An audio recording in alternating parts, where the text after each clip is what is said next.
Okay. As always, I think it just takes a second here, and we'll be good to go. Hey, Raf, you're early today. You're never early. I like that. All right. Should have phantom power on. I do. Means we should have audio and video, hopefully. How are you guys doing today? It's been fun. I've been having a long conversation in the Discord with Big Egg. It's a lot of fun. We've been hitting a lot of stuff, a lot of topics. Hey, Gav, how's it going? Have you decided when you're coming out here, by the way? Weather's a little bit changing. It's funny, like the way that seasons change in Florida is so significantly different. Hey, Marcus. Noises pickups are good. All right. One problem I'm going to have to get used to is I can't read the Discord while I am doing the live stream. Otherwise, I'm going to get thrown off on many a tangent, and that's not good. I have the attention span of a fly as it is. So, yeah, probably best to just stick to this chat. But if you're somebody that's not in the Discord, the link to it is in the description of this video. Click and join.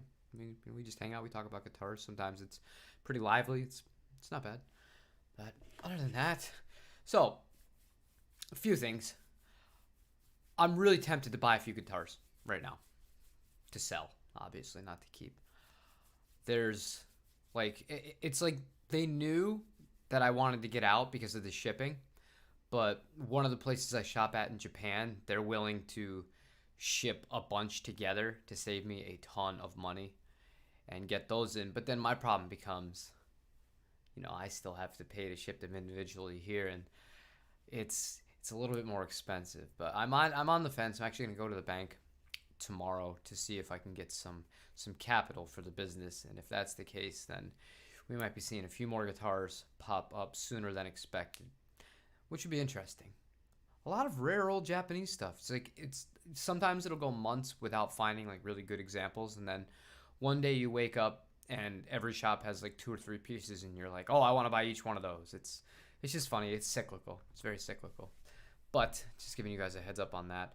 I unboxed the new guitar. It's open. So when you see the video tomorrow, I'm not gonna be it's not gonna be a live unboxing thing like that day, like I do sometimes with the Harley Bentons. I do it like as I'm doing it, and I post it like right as I'm finished, or I upload it and it goes right as I finish. But it's very interesting, and I guess I wanted to bounce something off of you guys because I haven't edited it yet. I've just shot it. It's a Fender custom shop, right? It's a really rare one I didn't know they made. And I don't know how I want to format this in terms of like when I do the Harley Benton unboxings. I did film this. I don't know if I'm going to use it though, where I do take it out and we go over the guitar. But I mean, it's a mint condition Fender custom shop, so I feel like it's going to be really boring going over kind of like, how are the frets on this guitar? How's the finish work? How's the craftsmanship? Because obviously, I mean, you expect it to be as good as Fender's going to make it, and it is. So I don't know if I should go that route with it, or if I should be talking about, how uncommon it is in certain instances in which they made versions of this for the custom shop, because there are not many. So I don't know. It's one of those things where I haven't decided. It's not the end of the world either way, but I don't want to mislead people when I make the video. I think they're so used to seeing when I do an unboxing and reviewing and I show the guitar on the bench that it's going to be one of those where I play every position of every pickup and combination clean and dirty. I didn't do that at all. I actually played some really long phrases, which is not common for me, but a guitar like this, it was I didn't want to demo it the old way. So let me know what you think about that down below while I catch up with what Gav says here.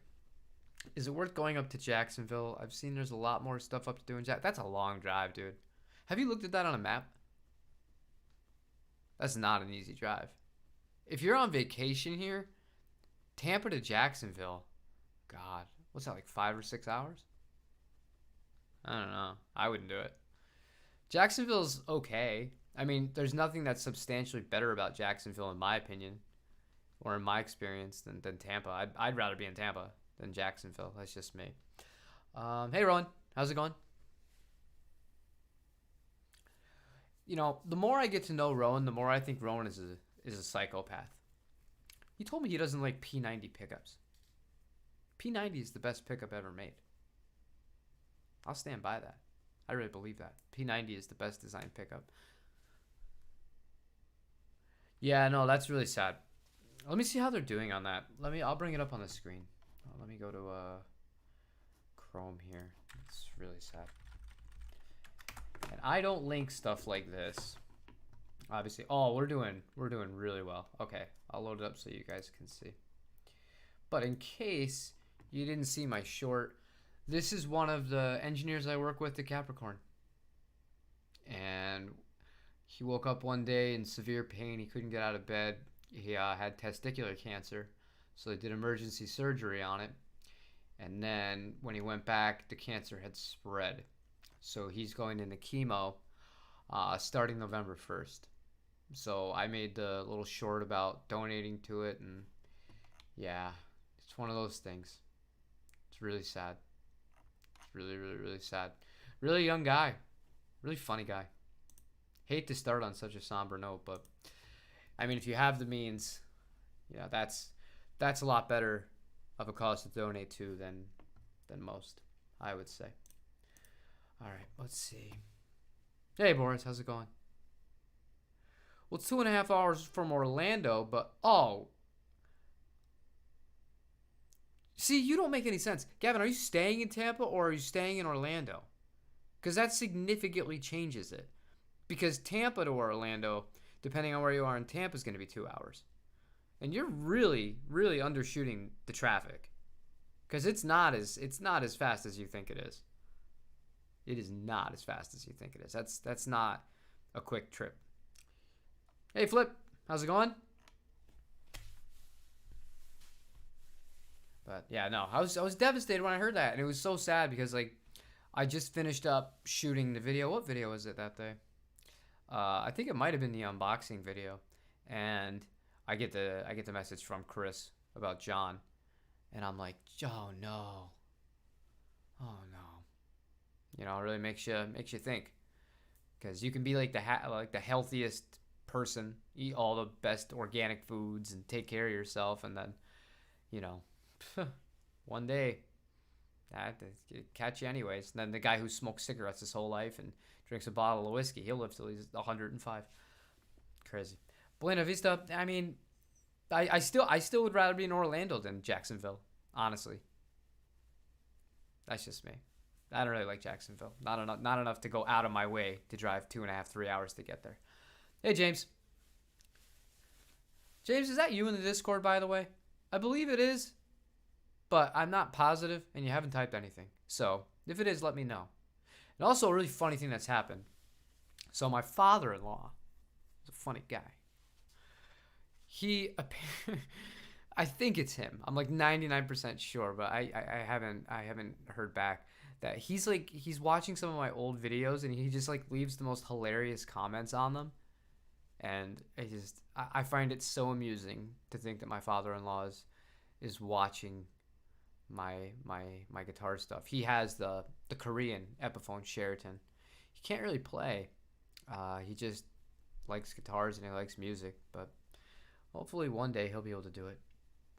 Yeah, my travel advice. I mean, I've been to a lot of places. I've been around, but I mean, Jacksonville's not a place I would say is really must go destination. I don't know how else to put it. I don't think it's a dump or anything, but it's not somewhere I would say you have to check out Jacksonville. No, they have a cool bridge. It's like a retractable bridge. I don't have a Boris impression. I don't really do impressions. I guess my only impression is that I unintentionally kind of sound like David Spade. A lot of people have made that comment on my YouTube videos that I sound like David Spade. But I don't have a catalog of impressions that I do, so to speak. Much easier for me to imitate how somebody plays a guitar than to try and imitate how somebody sounds with their voice. Plus, I don't think I've ever heard that guy talk. I have no reason to. The UK is the UK, and I don't really watch the news because I don't buy any of the shit any of the news says from any source. So what's the point in watching it?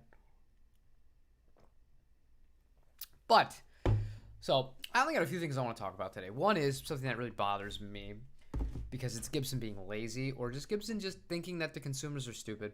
So I'm going to start right there. I'm going to load up Chrome again. Okay. So we go into Chrome. No, that's not Chrome. That's Chrome. All right, let's get out of this.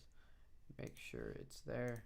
All right, it is. Okay, so Gibson, this is the new 345.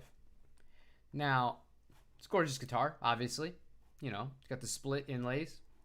However, it's missing the thing that makes it a 345. It has no baritone. And if you're not familiar with that is, that's that little switch right there.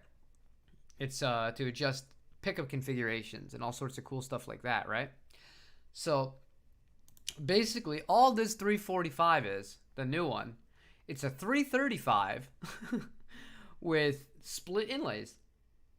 And that is what they're calling a 345. So, I mean, that annoys me because you guys, oh God, no, stop it.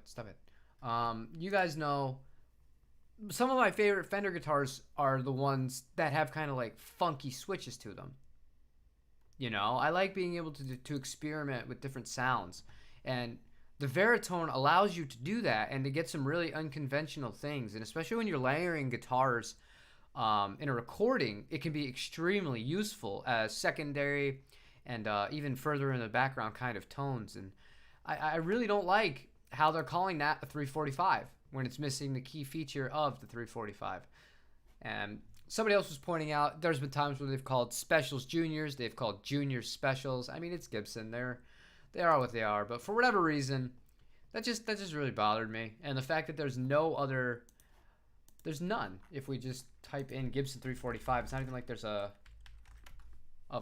separate version that's more expensive. No, there's not. There's just the two, and neither of them have the Veritone.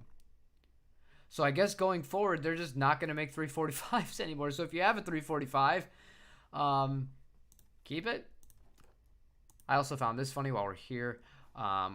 This one is a surf green one that's $72.50, and I have no interest in buying it, but I did get a kick out of Reverb saying that this was a great value for $7,250. Yeah. I don't know about that. What do you guys think? I think value kind of starts flying out the window once you're past like $3,000. Like you could kind of argue it in some guitars. Like if you were to get that guitar, if it was like a $7,000 guitar and you're getting it used in mint condition for $3,000, I get the value in that. But that's a used guitar for $7,250. I don't see the value in that. All right, let's catch up. Okay. Oh man, I'm sorry to hear that, Gavin. Ugh. My friends complimented my Boris Johnson impression. Rowan, send me an Instagram audio message with your Boris Johnson, and then I'm gonna Google or YouTube Boris Johnson talking. I'll see if it's accurate or not. Am I a fan of push-pull pots? In general, no. In theory, yes, because it provides you with more kind of tones. And I know that I just made a rant about the Gibson 345s and how I like the extra tones, but those are very different.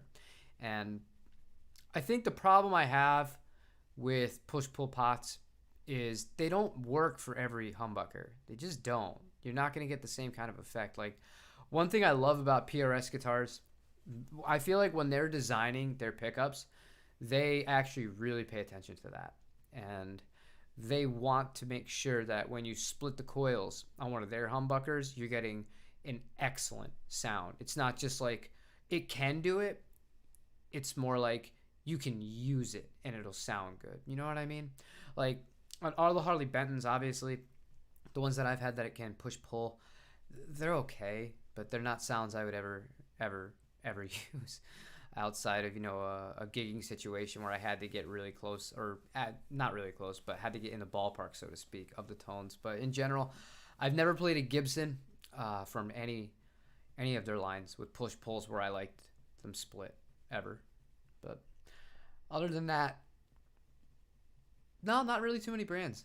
Actually, there's only been one other instance where I like the push pulls on a humbucker guitar, and that was the Made in Japan ESP Horizon 3 I had. I thought those sounded really good. Not sure what pickups they were. I think they were run of the mill. Actually, I think they were Duncan and JB, but they, for whatever reason on that guitar it worked really well. But in general, no. And James, you're right. Gibson and politicians are alike. They're both full of fill in the blank. Yeah. Okay. So, the only thing I want to talk about is Reverb's a really funny site. I'm just gonna kind of go over this, and I apologize in advance because there's not many of you in here. More people will watch the video when I make this because I'm going to make a video on this because this site is just every day they outdo themselves, and not always in the best way. So I forgot to take down the orange Mustang from Reverb.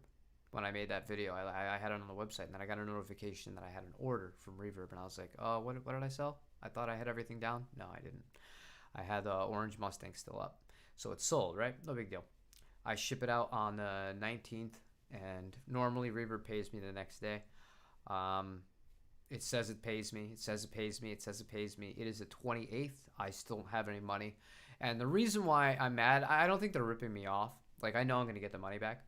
But I even said this to the customer support lady. I'm like, look, you guys charge almost 8% now for your fees. Like, there's no reason why I shouldn't have a phone number where I can call to a customer service rep that can talk me through this. Because what Reverb does if you have a problem is they'll go over it. You give them your order number and you say what the problem may be. And they'll say, we'll look into it. And if it's not something super simple that they can fix on the spot, we're going to contact you within 48 to 72 hours. Okay. So I just have, a bunch of money just sitting in the ether that I can't get to. And I'm being told no information, that somebody will contact me. And then up until today, everyone's contact has been, we're talking to this person. We're in this department. We're in this department. Wait another day. Wait another day. Wait another day. I mean, thankfully, I don't need the money to pay rent or anything like that. It's just more of an annoyance, and another reason that I don't like that company. I just don't. I think their customer service is garbage, considering how much money it costs. Because if I had a problem with, if you have a problem with Sweetwater, you can call. Your rep's gonna solve it that phone call. And I know it's a little bit different because we're talking about selling a piece of gear versus buying a piece of gear, but at the same time, that's included in the price. You know what I mean? Like, they don't charge extra in that or upcharge their instruments when they do that. So when you're providing a service and you're charging a lot for the customer service aspect of it, I would assume that it would be in your best interest and in the best interest of your customer and customer retention, in this case the seller, to be able to offer a direct line for them, to be able to speak to somebody like a human, because I'm old school. I don't love chatting through the live chat. I feel like nothing ever gets done through that, and that doesn't matter if it's Reverb, if it's PayPal, if it's a car dealer. It doesn't matter. The live chat is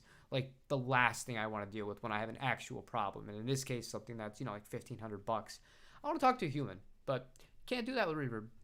So there'll be a full video on that. I have some funny documentation, some funny lines that the Reverb people have said to me, but nothing against them personally. Just that place sucks. Have I ever owned a Kemper Profiler? No, I've used one extensively, but I never owned it. I borrowed it. I didn't love the effects on it. And I know that sounds funny to hear me say because, I have the Quad Cortex now. But that's not to say that I think the Quad Cortex effects are amazing compared to the Strymon stuff or, the really high-end pedals that I do like. I don't have many pedals, but the pedals I do have, I don't cheap out on those. At that time especially, I was using an all Strymon board. I wanted to get into the kind of profiling thing without spending the money, and a buddy let me borrow it. I thought it was cool. I think the sweet spot with the Kempers is, though, you got to pay extra to get the people that know what they're doing to get their captures. Because if you spend the money on those external third-party captures from Kemper, you can get some damn good sounding tones. Really good. I was very satisfied with some of the ones that my friend had paid for that he had on the device. But, you know, I don't know. After using it for a while, I was like, I don't need this. I don't know. Wasn't bad. Wasn't nothing wrong with it. It was just not something that after using I said I have to have this. And you know, not every piece of gear is like that. And for me, that wasn't. Success can breed contempt for the people who got you there. Yeah, well, here's the other thing about that. That's not what even happened with Reverb. And part of the reason, who is this?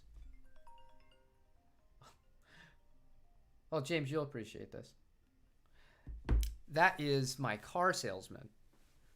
I'm buying a truck. Yeah. Little Colombian guy's buying a truck. But yeah, we're doing all the pricing and fun stuff like that. So I'll give him a call after this. It's a Ford too. It'll be the first time I've ever owned a Ford. So I am going full America. Even though I don't even think those cars are made in America. I think they're made in Mexico. Oh man. But anyway, back to the Reverb point. As far as the contempt for the people who got you there, they didn't get them there because Chicago Music Exchange was the one who built Reverb. Chicago Music Exchange is the one that got all the people and all the vendors and all the people to the buyers to recognize it and the sellers to be like, this is a cool place and it's owned by musicians and this, that, and the other. And Etsy swooped in and just bought it out. So they didn't do shit to earn any of that. They earned it by buying it. The true American way, I guess, right? Which guitar would be nicer?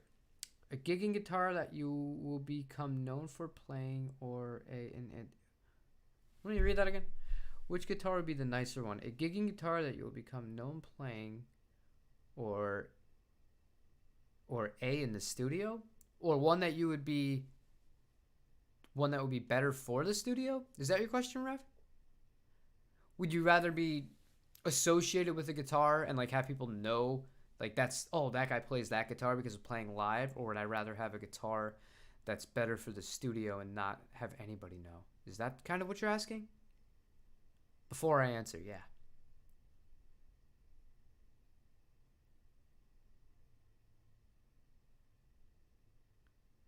Yeah, I mean, I've given Reverb credit on one thing.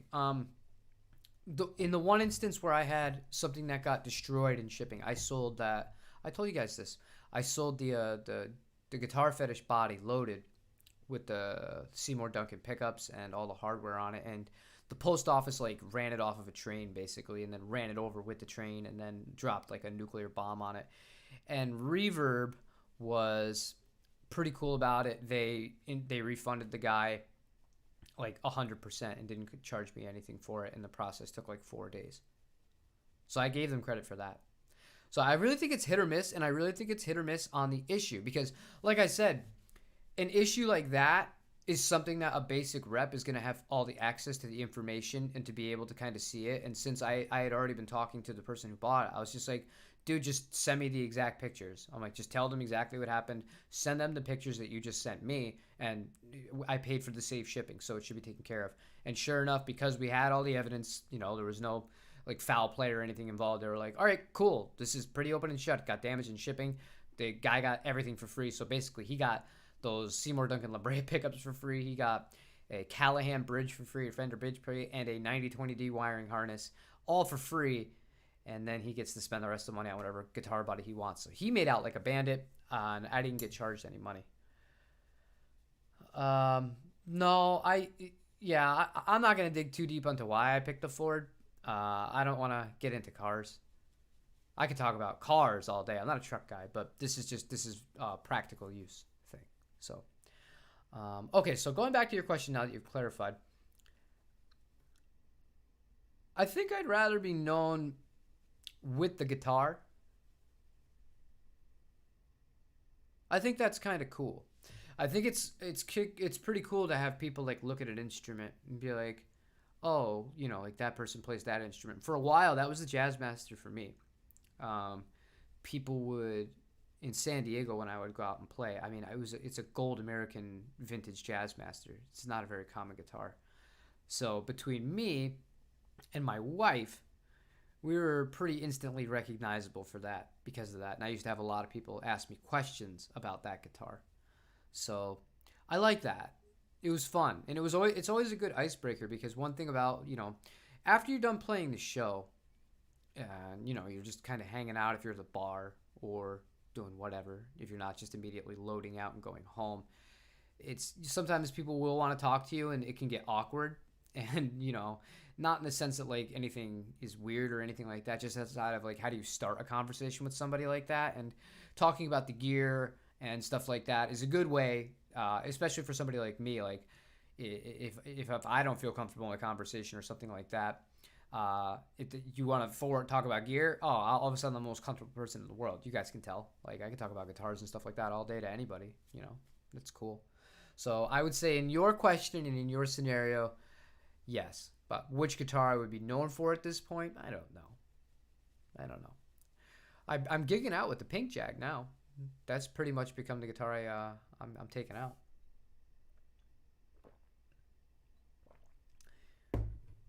Everyone loves that guitar. It's funny. I have these really, really high-end Fenders, and I don't get associated with any of those. I get associated with the Classic 5 that I put an American Vintage neck on. That's not even mine, really. It's my daughter's. Small world. Small world. Okay. Is there anything you guys want to hit on before we keep kind of going on and seeing what's going on? We have a few people that signed up for the Discord, and to sign up, I mean, like you literally just log into it. It doesn't cost anything. We have 3 patrons, which is amazing. I didn't expect to get any.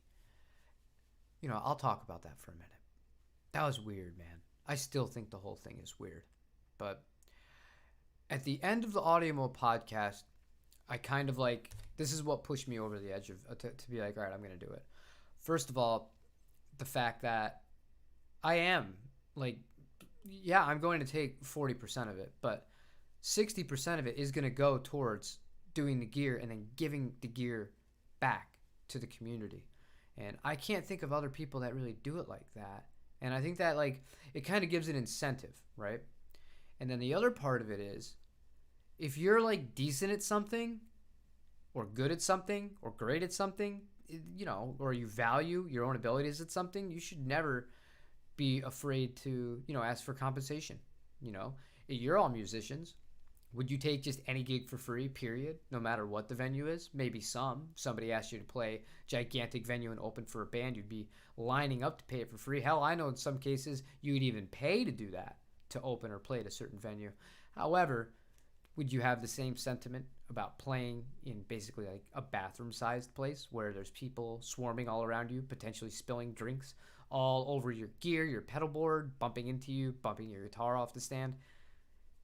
I mean, there's a reason why people play gigs like that. It's because there's money involved. So it's just one of those things. And yeah, that's kind of what made me be like, you know what?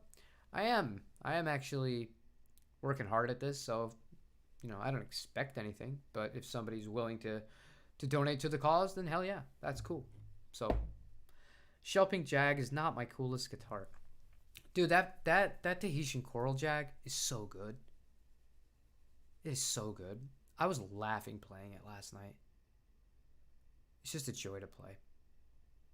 And it's funny because it's not that substantially different on paper from the pink one. I mean, granted, the body's finished in nitro, and it has way better electronics in it.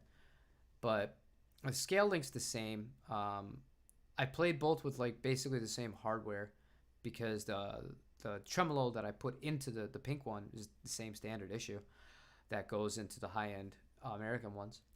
And I used both with a mastery bridge. So, yeah, the feel difference between the American vintage and the custom shop is very noticeable. Very noticeable. And, yeah.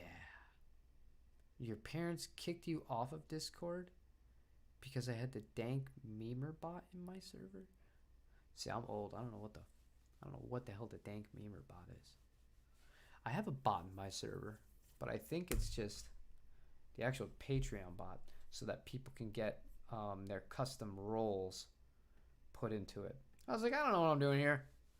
It's just like anything else in life, guys. I'm just kind of trying to figure it out as I go along. That's all the Discord is. Let me see here. Yeah. Cool. So nobody in there. Awesome. Let's check here. Instead of getting a Jag or Jazz Master like I've been flirting with, I saw a good deal on a Share Gold Provocateur SP2. All right, we're looking it up because I don't know what the hell that is. All right, let me copy and paste. SP2. We will all judge your decision together. All right. No, not hair gold. You forgot the S. Nothing.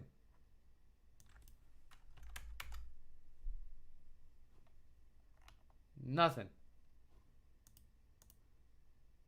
Either something was misspelled, my friend. Jesus. Let's try Share Gold. Okay. Masquerader. That kind of looks like an Ernie ball. What do you guys think? Yeah, it looks like an Ernie ball with a Telecaster bridge. All right, let's see this color you're talking about. I thought I saw it. Battleship gray. That's a nice color. I'll give you that. Reminds me of the Fender color tungsten, except not metallic. They used to make that on what was it? American Deluxes, I believe. Let me see. Fender American tungsten. And here I was mocking your spelling. I guarantee I just spelled that wrong. No, I didn't. I don't want American Elite. Maybe it's a little bit different of a shade. Oh, wrong guitar. God, I suck at this. All right. Yeah, very different shade. I'm an idiot. For whatever reason, I thought that was a lot darker. Yeah. Anyway, I can't find that model that you have though, so SP2. Aha.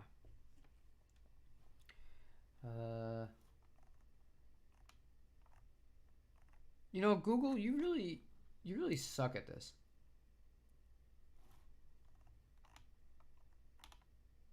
No, I can't find it. Oh, dude, I'm gonna buy the car. You can wait. You can wait. I promise. I'm gonna buy the car. I'm not blowing you off. That's the only crappy thing about dealing with salespeople, with car salespeople especially. They have no problem just calling you 1,000 times, over and over and over again. Anyways. Oh, Raft. Okay. Roland does not like your guitar. He's not a fan. Well, yeah, well, I would think just because you're in the UK, that doesn't mean I won't be able to find it. I'd be able to find the thing. All right. But just so I don't make anybody else suffer here, I'll see if I can find it.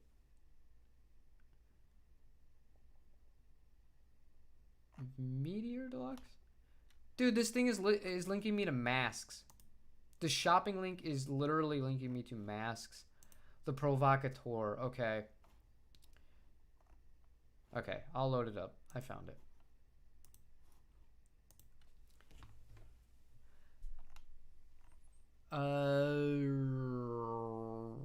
Yeah, Telecaster bridge, kind of Harley Benton shaped Les Paul style guitar with Telecaster Deluxe kind of pick. This thing is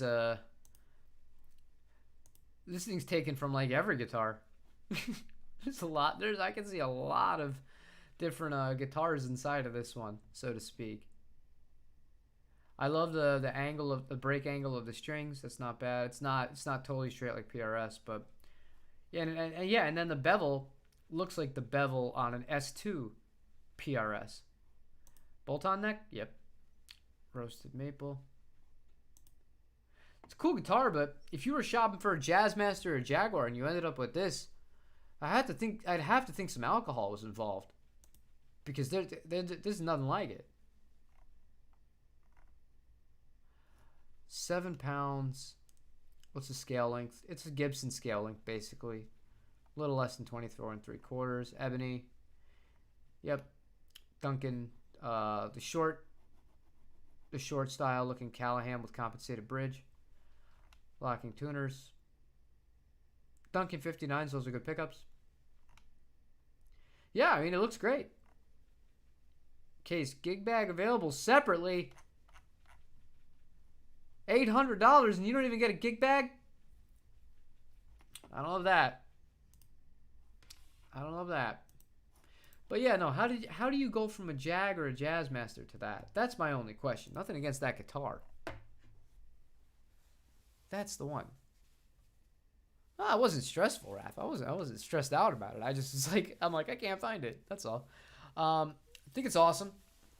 I just, again, if I was shopping, it'd be like if I was shopping for, holy crew, I can't afford that. Sorry, a guitar just popped up at Dave's Guitar. You know what? I can't afford this. I will show you guys. The finish was enough for me to be like, oh God, what on earth is happening? Please be under $3,000, and you are not under $3,000. Again, here's the trick to Dave's Guitar Shop. Right now, their system is weird. So if you just click on the used, it's not going to show what's actually new. These guitars have been listed for about a week and a half. You have to actually go in and do it manually. Look at that. Private stock Brazilian. Northern Lights. Oh, look at the back of that thing. I don't love... I wish that the back of the neck matched that. The white. I think it would look a lot cleaner.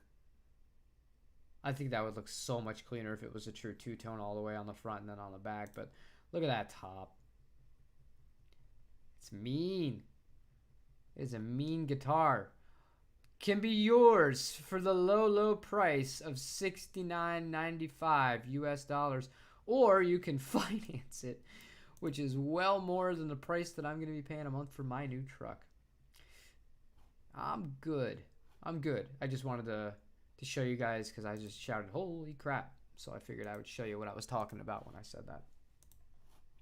Beautiful finish. $4.99, that's a good deal. Was it a hands-on assist? James, come on. Come on.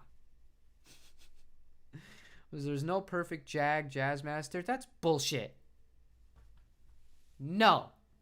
There is a perfect Jag. I have it.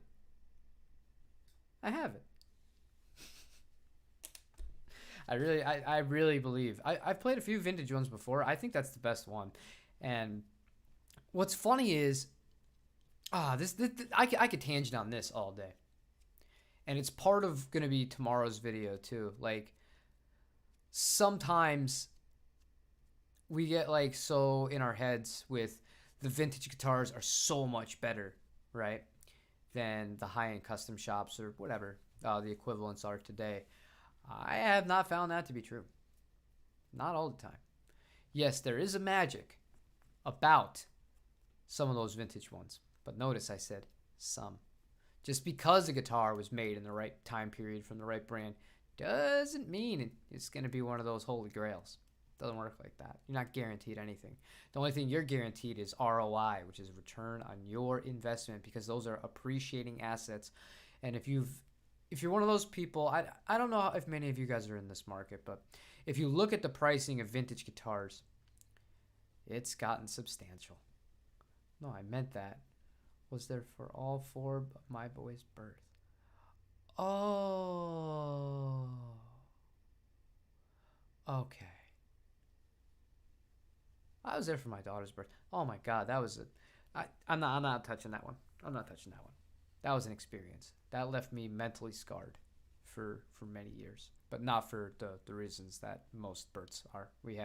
Ours was a little complicated. Well, my wife's that she went through that I happened to be a part of was more complicated than a typical birth. But yeah, no, cool. Yeah, no, it's an incredible finish, but I wonder if it's worth $7,000. No, I would never pay $7,000 for PRS. And I love PRS. Never. I wouldn't even spend $4,000 on a PRS. I'd be satisfied with having one of the Risa Verdes. Yeah, I hear you. They're expensive now. The S2s are $1,900 for the McCartys. It's a lot of money.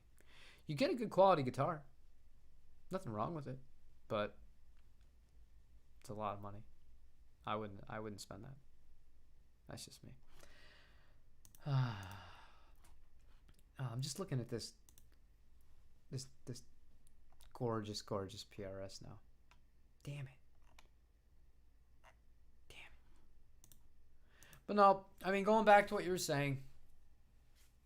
Oh my God, I skipped that entire part. See, Raph will understand this because he also has children. I have a child, obviously, and I don't sleep either. And last night I had my dog literally just jumping on my head all night, so I'm exhausted. I didn't even read the line that you just helped give birth. Congratulations. I didn't even read that. All I saw was a hands-on assist, and I thought that James was talking about something else entirely, which shows you where my head is at. I just assumed the worst from you guys. Wait, 7K and still just a gig bag? No, that's not right. There's no way. There's no way. I'm going to check that real quick. Yeah, no, Ref, congratulations. That's amazing.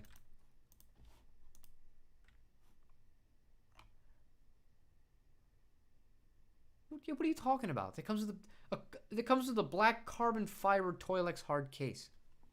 No gig bag for it. I don't know where you got that from. I was talking about one of the new McCartys. Rather buy a used Ford truck than a PRS.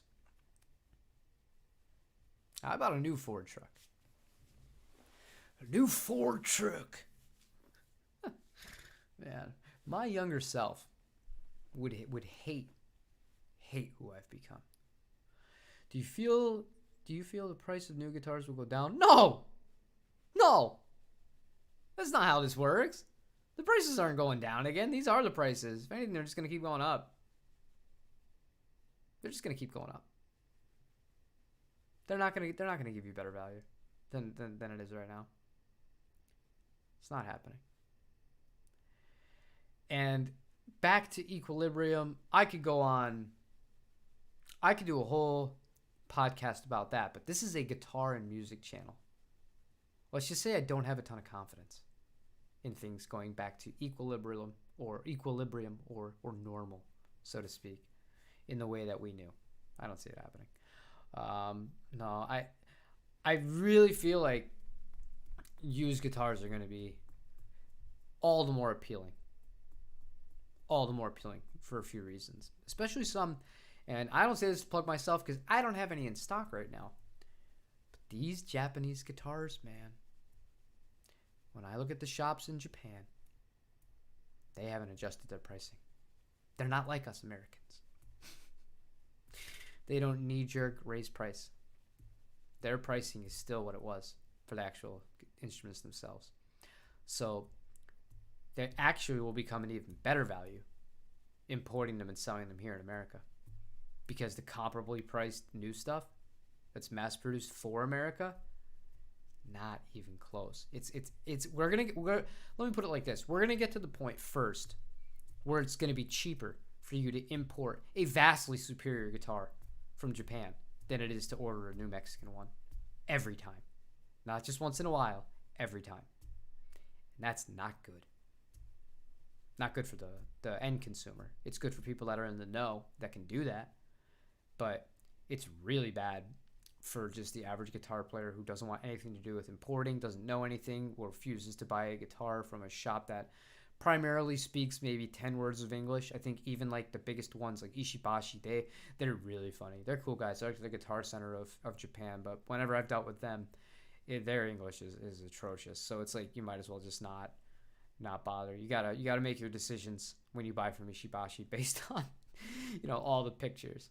So don't think that you're gonna get professional, or not professional, but well translated advice or descriptions from them or any place in Japan, unless it is stated explicitly that they have somebody on board that speaks fluent English.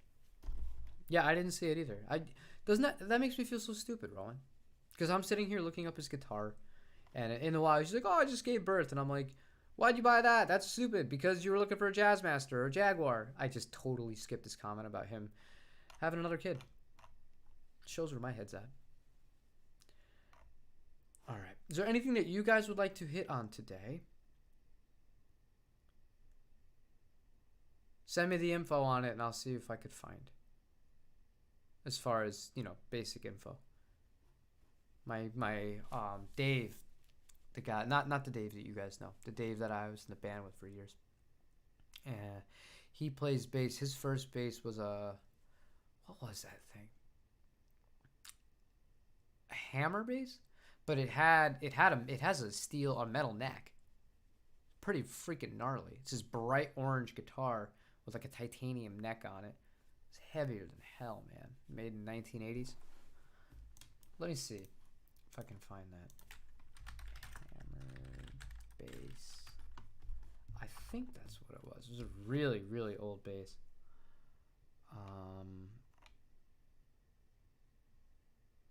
No. And you know what I'm not going to do? I'm not going to sit here and bore you guys and have you look at the side of my head. So we'll save that for another time. I will make a note of it right now so I can look it up and then have it ready to go. Dave's orange bass. There we go. So next time I will bring it up because it's a very interesting bass. Very interesting. I'd never seen a guitar with a non-wooden neck that wasn't, a composite kind of modern thing. Because I know the Parkers and some of those other brands, they do stuff like that. But this old bass was, I think it had to have been like 13 pounds. So not the best. He ended up with a Japanese 1993 Lake Placid Blue left-handed Fender jazz bass that I found and got for him in Japan. And he paid, I think, $470 shipped for it at the time. Wonderful world. My father wants to know what I want for Christmas. I'm thinking a pedal or a true velvet bridge pickup, maybe some bass parts or a soldering harness. I mean, none of the they're all so disconnected. I didn't even know you had a bass, first of all. And what harness do you want? You want it for the Telecaster? Little more info. I wouldn't go. The only one I'd scratch off this list is the pickup, because I don't think you have an immediate need for that. But if I were to give my honest take here, I'd go for parts. Whatever parts you decide, whatever parts you need, and this is just not just for Roland, but for everybody. It's really good, especially now when things may become less available than they already are. It's good to have parts on hand. And if it's stuff that you're going to use anyway, or stuff that, if you like say you already have a guitar and you might potentially want to update something on it later, and you can buy the parts now in case you want to do it, like something like pots or switches or caps, and you can still get them really cheap, and you can get them now without waiting. Just, you're talking about $20-$30. It's worth it just to have them. I had seen somewhere that you can get some PRS pickups for like $20. Well, they're not really PRS pickups. Those are G&B pickups made in the Asian factory. No real PRS pickup is going to cost you $20. They're very expensive. The 5708s start at, I think, $410 for the set. They're not cheap. And they don't sell all their brands or all their models. Like those low turns, the LTs that come on the cores, they don't sell those separately. Not that I would want to spend that much money on a PRS pickup. I don't like them that much. but man, they're hard to get, the actual PRS branded ones. Just in case you were ever curious. But you don't have a PRS at all, do you? I don't think you do, Gavin. You always talk about how you want a PRS, but I don't think you own a PRS. Let me know. Well, why do you... Okay, no, then I'm not for it, Rowan. Why do you want a solderless harness? Why do you want that? You're a big boy. You know how to work the machine. Heat up metal. Insert solder. Make sure you have no cold. You're good. The only thing you don't want is you don't want a cold joint. If you don't want a cold joint and you don't want to use too much solder, it's not hard to work on electronics. I wish David was here. David was asking me about some tips, and I asked him to send me his wiring diagram because he's having a problem wiring up his pickups. You shouldn't be afraid. I know a lot of people are afraid of soldering in pickups or doing electronic work on their own. You should never be afraid of that. And that's more reason why you should do what I said as far as having extra parts lying around. Because if you fry a tone pot, right, and it doesn't work anymore, I mean, if you have another one, it's like literally $6. It's not the end of the world. And you do it till you get it right. And it teaches you a valuable skill, something that will save you money so you don't have to either use a kit like what Rowan is going to be using here where it's solderless, or you don't have to bring it in and spend money to pay a tech to do it. For the amount of money you can spend to pay a tech to do it, you can get everything you need to do it for the rest of your life on your own without a tech. For all the guitars you want to change the pickups on, or if you don't like the pickups that you just bought for the one that you paid to have installed, you could swap them out on your own. It's worth it to acquire the skills to do it, in my honest book. You have a Jackson Dinky Rogue. A Rogue, the Walmart guitar. The Walmart guitar. It works. What does it matter? Like I said, I learned how to play on a $90 Squire. If you want to play, you'll play. That's the way I look at it. Okay, so wrap it up here. I'll give you guys one more kind of open floor topic, and I have to call this guy because I put it on mute and it's still just like constantly going. This guy, I have to reserve this truck too. They're actually gonna build it from scratch, and I guess he wants to put the order in to Ford like today. So I kind of want to get that done. But I did want to pop on here and talk to you guys and encourage you all, especially you, Rowan. The Discord's cool. So if you want to join that, that would be really an interesting place where we can all talk and we can all kind of flesh out what we want to address on the live streams too. I should add like a suggestions channel. That would make a lot more sense. See, I don't think of things I think of things in real time. I'm not very good planning. I'm good at adapting. So that's what I'm going to do. But I encourage everybody to join the Discord. A few people, we had some very interesting conversations about Harley Benton today. We had a few conversations about JV Stratocasters. Somebody had a JV Stratocaster and didn't know it was a JV Stratocaster and sold it to buy a vastly, vastly less expensive guitar. This was many years ago. So I found that very interesting. He didn't know what it was. Yeah. So other than that, if you guys got nothing, I am going to call this guy. But it was great seeing you. Tomorrow we will see me unbox the guitar, which would be really fun. And I kind of already spoiled some of them, like what I didn't say what model it is, but it is a Fender Custom Shop, and it's a Fender Custom Shop that I did not know existed. So that's all I'm going to say about that. But I hope you all have a great day. I got to run too. James, much love. I will see you guys tomorrow. Take it easy, you guys.